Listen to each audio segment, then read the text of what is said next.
selamat malam. Perkenalkan, nama saya Natalia Sipayung, NIM C0D021016. Di sini saya akan mempresentasikan materi tentang pemotongan PPh pasal 26. Yang pertama, pengertian PPh pasal 26. Menurut Undang-Undang Nomor 36 Tahun 2008, PPh pasal 26 merupakan pajak penghasilan yang dikenakan atas penghasilan yang diterima atau diperoleh wajib pajak luar negeri dari Indonesia selain bentuk usaha tetap yang berada di Indonesia. Kriteria seorang individu atau perusahaan yang dikategorikan sebagai wajib pajak luar negeri adalah: pertama, seorang individu yang tidak bertempat tinggal di Indonesia. Individu yang ditinggal di Indonesia tidak lebih dari 183 hari dalam setahun atau 12 bulan. Dan perusahaan yang tidak didirikan atau berada di Indonesia yang mengoperasikan usahanya melalui bentuk usaha tetap di Indonesia. Kedua, seorang individu yang tidak bertempat tinggal di Indonesia.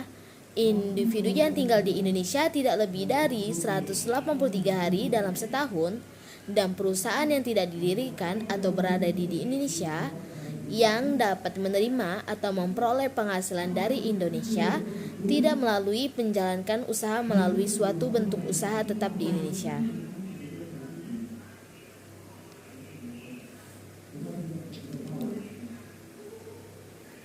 Selanjutnya ada subjek pajak penghasilan pasal 26. Nah, yang menjadi subjek pajak pemotong PPh pasal 26 itu dilakukan oleh: pertama, ada badan pemerintah; kedua, subjek pajak dalam negeri; tiga, penyelenggara kegiatan; empat, bentuk usaha tetap; lima, perwakilan perusahaan luar negeri lainnya yang melakukan pembayaran kepada wajib pajak luar negeri selain bentuk usaha tetap. Lanjut, ada jenis penghasilan PPh pasal 26. Jenis-jenis penghasilan atau objek pajak yang wajib dipotong pajak penghasilan pasal 26 adalah: 1. Dividen; 2. Bunga termasuk premium, diskonto, dan imbalan sehubungan dengan jaminan pengembalian utang; 3. Royalti, sewa, dan penghasilan lain sehubungan dengan penggunaan harta; 4. Imbalan sehubungan dengan jasa, pekerjaan, dan kegiatan; 5. Hadiah dan penghargaan; 6. Pensiun dan pembayaran berkala lainnya; 7. Premi swab dan transaksi lindung nilai lainnya; 8. Keuntungan karena pembebasan utang. Lanjut, ada tarif pengenaan PPh pasal 26. Tarif yang dikenakan sesuai dengan persetujuan penghindaran pajak berganda atau P3B antar negara atau tax treaty, yaitu sebesar 20%. Untuk setiap pengenaan jenis pajak penghasilan pasal 26, ketentuan dasar pengenaan pajak adalah sebagai berikut. Pertama, tarif 20% dari penghasilan bruto; 2. Tarif 20% dari penghasilan neto; 3. Tarif 20% dari penghasilan setelah pajak atau penghasilan kena pajak dikurangi dengan pajak penghasilan. Selanjutnya ada dasar pengenaan tarif pajak.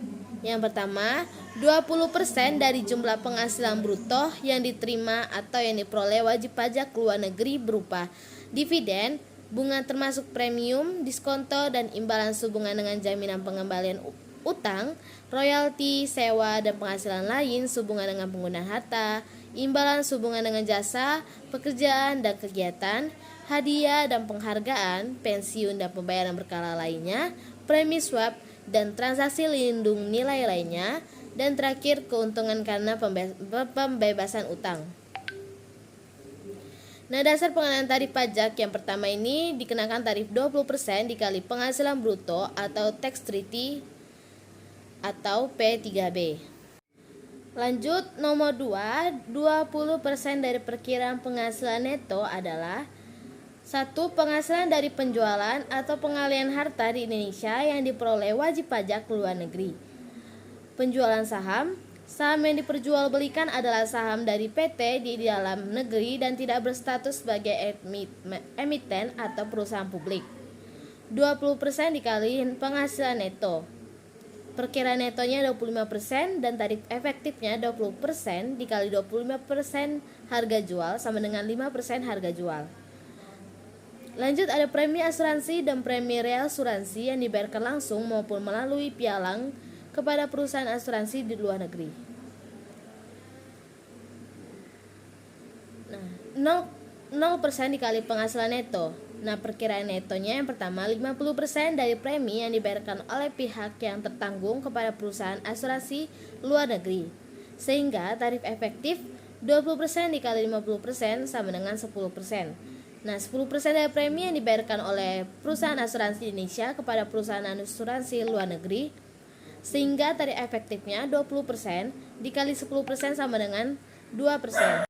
5% dari premi yang dibayarkan oleh perusahaan reasuransi di Indonesia kepada perusahaan asuransi di luar negeri. Sehingga tarif efektifnya 20% dikali 5% sama dengan 1%.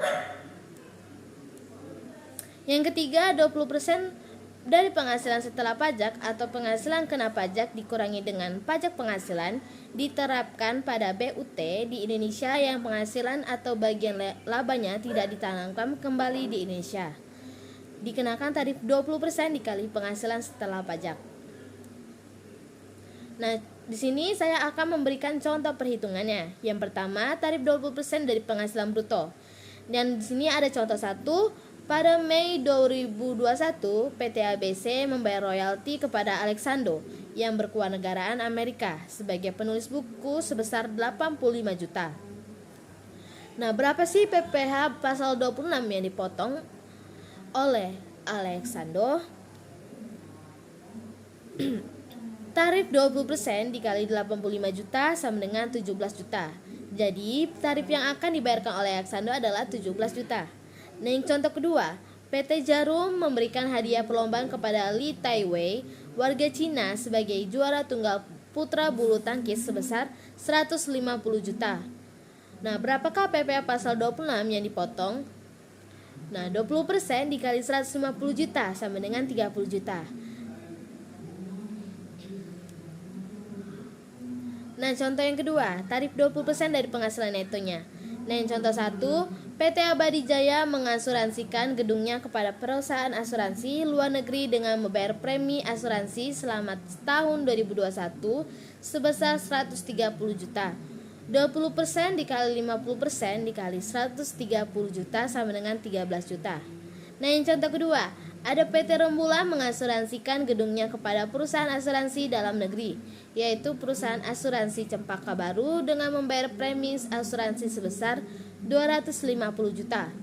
Untuk mengurangi resiko Cempaka Baru mengasuransi sebagai polis asuransinya kepada perusahaan luar negeri dengan premi sebesar 125 juta. Nah, 20% tersebut 20% tarif 20% dikali 10% dikali 125 juta.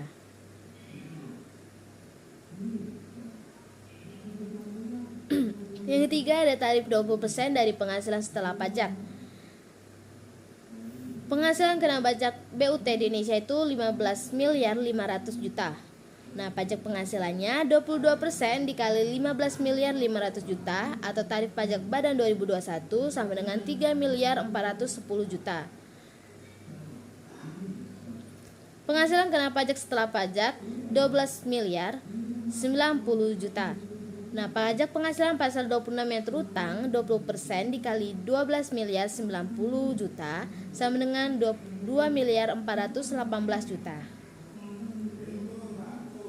Demikianlah hasil presentasi saya tentang materi pemotongan PPh pasal 26. Mohon maaf jika ada salah kata. Saya ucapkan terima kasih.